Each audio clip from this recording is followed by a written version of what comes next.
These items from the Antiques Roadshow are absolutely breathtaking.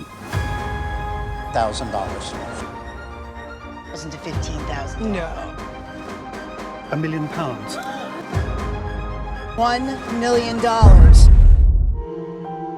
It must feel incredible being friends with one of the greatest NBA coaches of all time, Red Auerbach. The man's wife brought in a team-signed Celtics photo in basketball. Red Auerbach was an American basketball coach who served as a head coach in the National Basketball Association. He is notably known as the head coach of the Boston Celtics.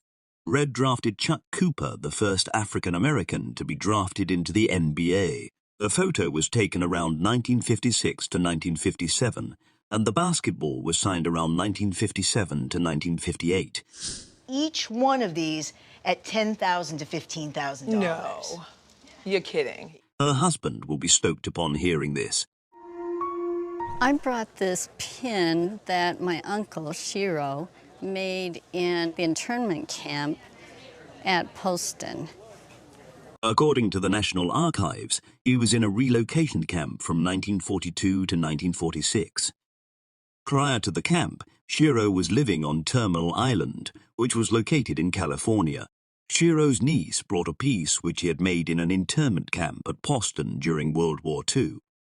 The piece was in the form of a bird, and he created it out of sagebrush. The frame included a camp story, a picture of the camp, and Shiro's picture.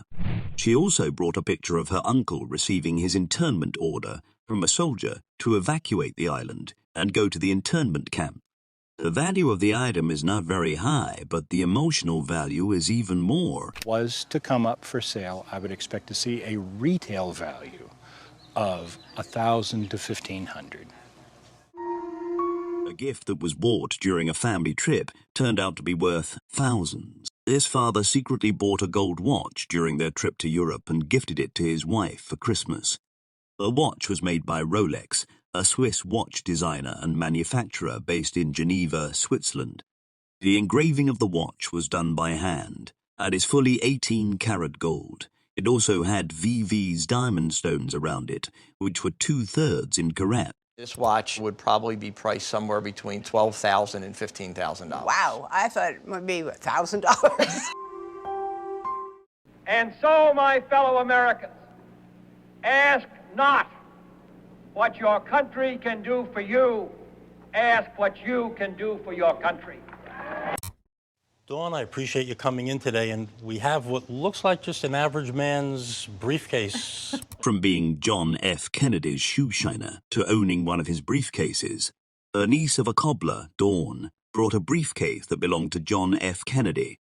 Jeff Kennedy visited her uncle's cobbler shop on Beacon Hill in Boston for weekly shoe shines. One day, he left his briefcase at her uncle's shop, and when he came back for the next shoe shine, her uncle tried to return it, but Kennedy told him to keep it. So we're going to take a look inside just to see what we have. And you can see inside we have the compartment where his lunch was. Yes. And his papers. You got that nice little deli smell, so we know it was a liverwurst sandwich. Could have been olive loaf, but not sure.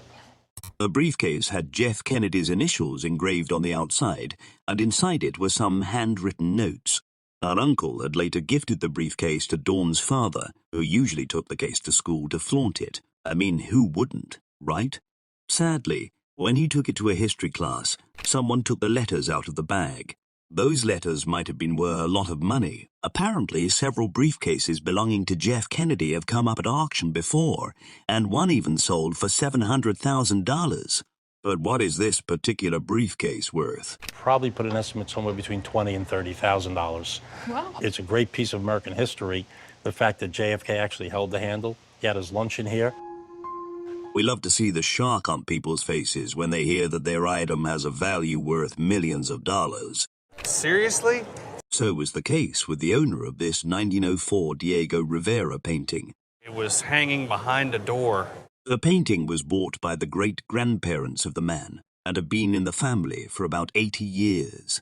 It was a 1904 Diego Rivera painting named El Albanil. Diego Rivera was a prominent Mexican painter whose artwork served as a ground for the establishment of the mural movement in Mexico. As of 2018, Rivera holds the record for the highest amount in an auction for an artwork by a Latin American artist. My understanding of the painting's history is that it was painted in 1904 by Diego Rivera. And at that point, Diego Rivera, who is arguably one of the most important Latin American 20th century artists, was only 18 years old. Diego Rivera makes a lot of money at auctions. Tell us, what is this painting worth? Be putting a retail estimate on the piece of between $800,000 and $1 million. Seriously? Seriously? Oh my gosh. After hearing the worth and importance of the painting, the owner of El Albanil felt that it was best if the painting was kept in a museum for people to view. The painting is currently displayed at San Antonio Museum of Art in the United States. Eager to hear more about items on Antiques Roadshow? Stick to this channel and keep watching other videos